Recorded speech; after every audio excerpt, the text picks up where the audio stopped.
सबसे पहला संतुलित अध्ययन। आप ये नहीं कह सकते हैं, जैसे कुछ लोगों ने इमेजिनेशन किया करके रखा हुआ है, कुछ लोगों ने इमेजिनेशन करके रखा हुआ है कि मैं पेपर 1 में, उन्होंने इमेजिनेशन करके रखा होगा कि मैं पेपर 1 में मेरा हिस्ट्री अद्भुत है, अद्भुत है, मतलब मैं हिस्ट्री में तो मास्टरों को तक रोक देता हूं। तो कुछ लोगों ने ऐसा सोच के रखा होगा कि पेपर 1 में मैं 250 में से लेकर आऊंगा 160 नंबर। फिर कोई सोच रहा होगा कि मैं पेपर 2 में, मेरा पेपर 2 मधुकर सर ने बहुत अद्भुत करा के रख दिया है, मैं तो उसमें 170 से नीचे सोचता ही नहीं हूं। फिर कुछ ने सोचा होगा कि पेपर 3 में ठीक है भाई, कम नंबर आते हैं लेकिन हम फिर भी 150 से नीचे तो सोचते ही नहीं है।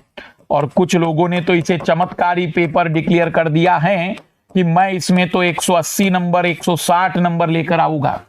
ये केवल स्वप्न है, ये केवल स्वप्न ही नहीं है, मतलब मैं आपको ये कह सकता हूं कि ये केवल और केवल एक ऐसा इमेजिनेशन है जिसका नुकसान विद्यार्थियों को झेलना पड़ सकता है। एक ऐसी कल्पना है, एक ऐसा भ्रम है जिसके कारण, एक ऐसा भ्रम है जिसके कारण विद्यार्थी तैयारी में संतुलन नहीं ला पाते हैं। मैं बताना चाहता हूं कि वे विद्यार्थी जो ऐसी कल्पनाएं कर रहे हैं पहले दिमाग से निकाल दीजिए, क्योंकि जितने टॉपर हैं वो बुद्धिजीवी थे, टॉपर थे वो, उनसे ज्यादा मार्क्स कोई नहीं ला पाया। और आपने मार्क्स देखे हैं उनके, तो आपको समझना पड़ेगा कि वो टॉपर जो 100 नंबर तक कई बार पेपर 2 में, 3 में ला पा रहा है, तो वह व्यक्ति 100 ला रहा है तो हमें भी उस तक पहुंचने के लिए उतना पढ़ना पड़ेगा। ऐसा तो नहीं होगा कि उसने पेपर 2 छोड़ दिया होगा और कहा होगा कि 3 पेपर और दुनिया बदल दूंगा मैं। क्योंकि कई सारे फार्मूले चल रहे हैं मार्केट में आजकल, कई सारी रणनीतियां चल रही है, कई सारे यूट्यूबरों ने अपनी अपनी बातें बताना शुरू कर दी है। मैं भी अपनी बात रखना चाहता हूं क्योंकि मुझे भी कुछ विद्यार्थी मानते हैं, स्वीकार करते हैं एज ए शिक्षक। तो मैं आपको स्पष्ट रूप से बता दूं कि यदि आप मुझे फॉलो कर रहे हैं और यदि आपको लगता है कि मैं यूपीएससी में आप लोगों की मदद करूं, तो मैं पहले तो स्पष्ट रूप से बता दूं कि संतुलित अध्ययन मूल मंत्र रहेगा। ऑप्शनल बहुत अच्छा नंबर दिलाएगा, ऑप्शनल पर आपको मजबूत पकड़ बनानी पड़ेगी क्योंकि वही आपको रैंक देगा, वही आपको रैंक देगा, वही तय करेगा कि रैंक कौन सी आपकी आने वाली है, क्योंकि बहुत अच्छे मार्क्स ऑप्शनल में आते हैं। तो ये जो मार्क्स की कल्पनाएं आपके दिमाग में है, ये कोरी कल्पनाएं हैं। आप में से कुछ लोग कहेंगे सर मैं ला के दिखाऊंगा। भाई लेकर आ जाना, लेकर आ जाना, मेरा नाम लेना हो तो ले लेना, नहीं लेना हो तो मत लेना। मुझे खुशी तब भी है कि कोई तो विद्यार्थी लेकर आएगा, लेकिन थोड़ा सा व्यवहारिक चलिएगा, धरातल पर रहिएगा। पढ़ना आपको सब कुछ पढ़ेगा, पढ़ना आपको सब कुछ पढ़ेगा। दूसरा, कंप्लीट सिलेबस, किसी एक या 2 प्रश्न पत्र के आधार पर सफलता मिलती नहीं है।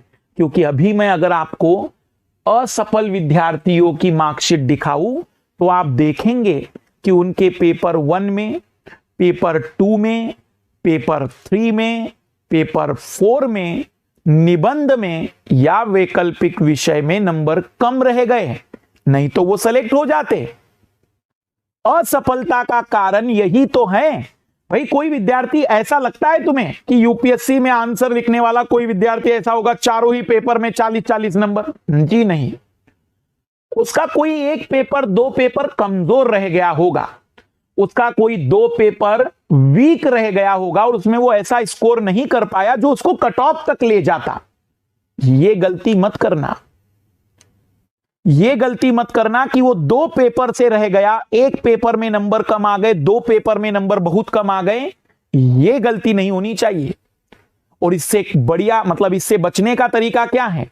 आपको संतुलित रूप में आगे बढ़ना पड़ेगा, आपको बैलेंस रूप में आगे बढ़ना पड़ेगा। नहीं तो असफल कैंडिडेट की अगर मार्कशीट हम दिखाएं तो आप खुद कहेंगे सर केवल 1-2 पेपर ही तो बेचारे का था, केवल वो 1 पेपर भी बढ़िया कर लेता तो शायद सिलेक्शन ले लेता। तो कोई 1 और 2 पेपर की कमी असफलता की गारंटी है। पर एक संतुलित अध्ययन आपको टॉपर तक बना सकती है। इसलिए मैं फिर आपको बता दूं, कोई विशिष्ट फार्मूले नहीं है, क्योंकि ये यूपीएससी है, कोई गणित थोड़ी है भाई कि अलजेब्रा का सवाल है ये ट्रिक्स अपना लो, या फिर गणित का सवाल है, रीजनिंग का सवाल है ये ट्रिक्स अपना लो, ऐसा कर लो वैसा कर लो। रणनीतियां बदलनी नहीं है। पिछले 1.5-2 वर्ष से लगातार पढ़ा रहा हूं, मेहनत करने के अलावा कोई रणनीति थोड़ी है। मुझसे ज्यादा क्लासेस मुझे नहीं लगता है कि यूट्यूब पर किसी भी एजुकेटर ने ली होगी। अलग अलग विषयों पर अलग अलग तरीके से हर तरीके के अपनाते हुए, कभी मैथ रीजनिंग की क्लास, कभी जीएस की क्लास, पेपर 4 की क्लास, मेंस की क्लास, प्री की क्लास, हर तरीके से प्रयास किया है मैंने आपकी मदद करने का। तो मेहनत तो करनी पड़ेगी भाई, मैं कर रहा हूं आपको भी करनी पड़ेगी। मैं तो शिक्षक हूं फिर भी मुझे इतनी मेहनत करनी है, तो आप तो विद्यार्थी है, मुझसे ज्यादा ही मेहनत करने की मैं उम्मीद करता हूं। इसलिए ये मैं कहीं से कहां तक आपको नहीं कहूंगा कि कोई ट्रिक्स हैं, कोई फार्मूला है, कोई एक शॉर्टकट है, कोई जादुई तरीका है जिससे कि सिलेक्शन हो जाते हैं। आपके सामने मार्क्स हैं, मेहनत के दिख रहे होंगे रिजल्ट। जो विद्यार्थी पेपर 1 में नंबर लाया, वही विद्यार्थी पेपर 2 में नंबर लाया, वही विद्यार्थी पेपर 3 में भी नंबर ला पाया है। ऐसा कब हुआ होगा? जब उसने सभी पेपर पढ़े होंगे ना, कि ऐसा है कि एक पेपर में 190 और दूसरे पेपर में 40, कहीं से कहां तक नहीं है। संतुलित अध्ययन आपको मैं दिखाना चाह रहा था। आपको ऑप्शनल मजबूत करना होगा, लेकिन जीएस में हर तरीके से हर स्तर पर मेहनत करनी होगी। यह सच्चाई जितने जल्दी आप समझ ले, मेरे हिसाब से आप अपने कर्तव्यों पर बेहतर ठहर पाएंगे। बाकी यदि 1-2 पेपर में कमी है तो ये वही मार्कशीट होगी 1-2 पेपर की कमी वाली, जो आज बेचारे अपना फाइनल लिस्ट में नाम दर्ज नहीं करा पाए, अन्यथा उनमें कोई कमी नहीं थी। वो भी उतने ही योग्य थे आईएएस बनने के जितना कि सफल कैंडिडेट।